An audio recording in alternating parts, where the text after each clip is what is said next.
Ассалому алайкум дӯстон ва тамошобинони азиз. Умедворам ки сӯзасти хуб астед. Худора шукр мо ҳам сӯзем нағзем. Иҷа ма торт заказ гирифтагиюм.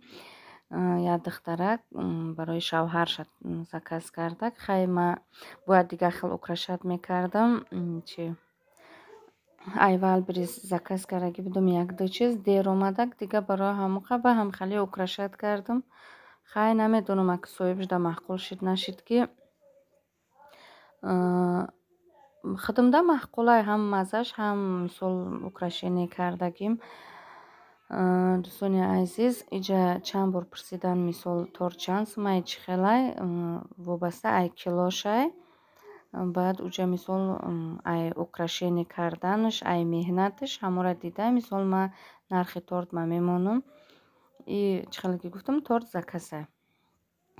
Иҷа иша хидмда кардагиюм. Як-дута меҳмон омадаги буд хона. Дига чи якта дига иш бо назар ба уш пастаракай. Мисол вайш баланде, иш пастаракай. И пастаракша барои хидмона кардем.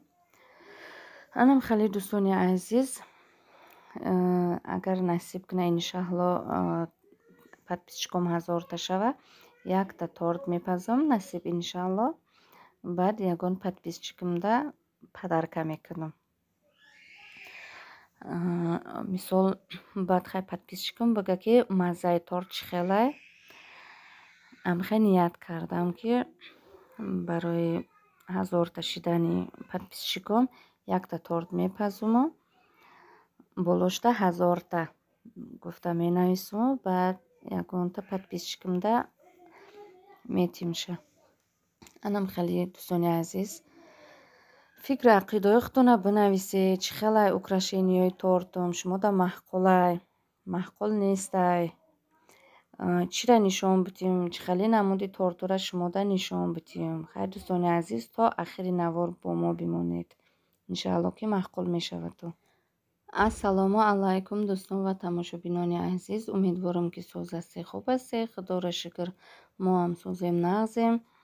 Иҷа ма як намуд хӯрок тайёр кардистам. Ба фикрам ки номаш ганфанай. Иҷа хай чӣ хеле ки дидестем мисол гӯшт, пиёзу чеснок, чи соеви соус, баъд болгарский, селдери, чи хеле асайку пекинский капуста ба фикрам. Агар хато накунам номаш чи баъд амахе як дасти қушуқ орда қати ов, як кӯса ов нева ним ай ним зиёдтар чи ов ами орда қати ов якҷоя мекунем. Баъд ами чӣ монда подлив монда мерезем. Баъд аловша паст мекунем. О соуса ҷӯшида места. Ба гарнир чиай бринҷ ҷӯшондам. Хай иншалло ки шумода маъқул мешавад. Шумо ҳам барои оилаи худтона тайёр мекунед. Дӯстони азиз, ма чӣ гуфтанӣ будум? Иҷа гуфтанӣ будум ки биёи духтаро дар компанияи Тӯзон кор кунем. Компанияи Тӯзон як кас пурсида буд ки ойлик метия? Не, ойлик наметия компанияи Тӯзон. Чиай? И ранге ки касабозӣ. Ами чӣ хеле ки касабозӣ мекунӣ ку? Иҷа ҳамухе. Ранги касабозӣ ами як бор пул метӣ. Мисол 500 сомон метӣ. Агар айқафот одам номнавис кардӣ, мисол одам овардан гирифтӣ, агар одами чақони паром бошӣ, чанқа одам мисол овардӣ, ҳамуқа шумо дига боло рафтан мегирӣ. Дига ягон сум наметӣ. Агар 1 солам кор кардӣ, 2 солам кор кардӣ, ҳамун мисол 500 сомоне ки дода будӣ, 500 сомона компания 300 сомонша гардонда метия.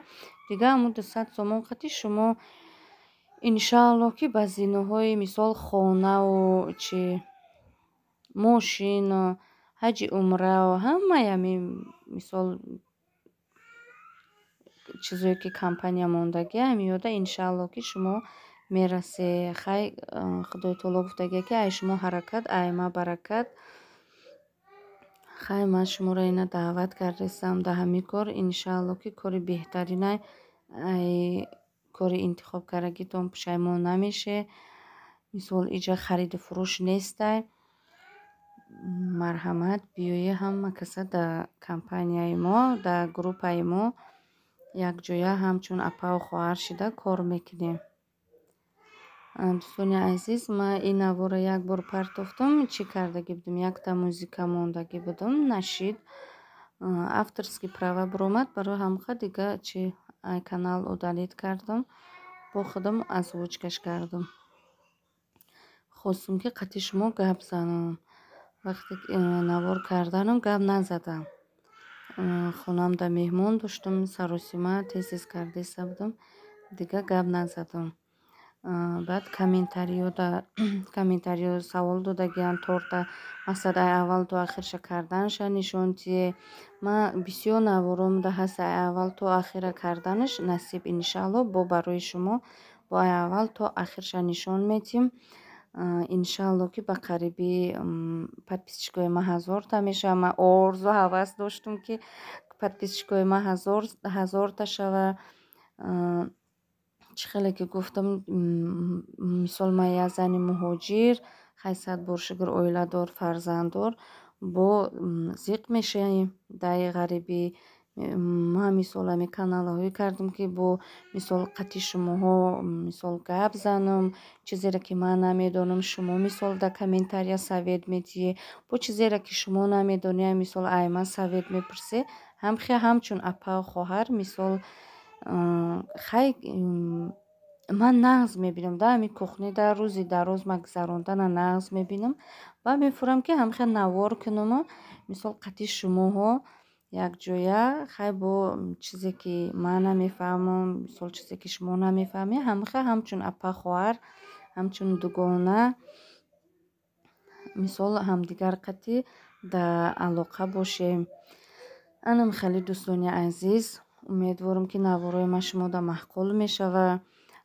Бо якта комментария да нависаган пирашки кине, мисол тарзи хамир карданша чӣ дохте гуфта насиб иншаалло пирашки мекунам ай аввал то ахирша. Яким ягон гуфти гапо чашмбандӣ надора. Ҳамин шир, об, намак, шакар, тухм, руған ҳамешаш талаак мешӯри. Ранги хамири гирдача, агар кадоме будона хамири гирдачара.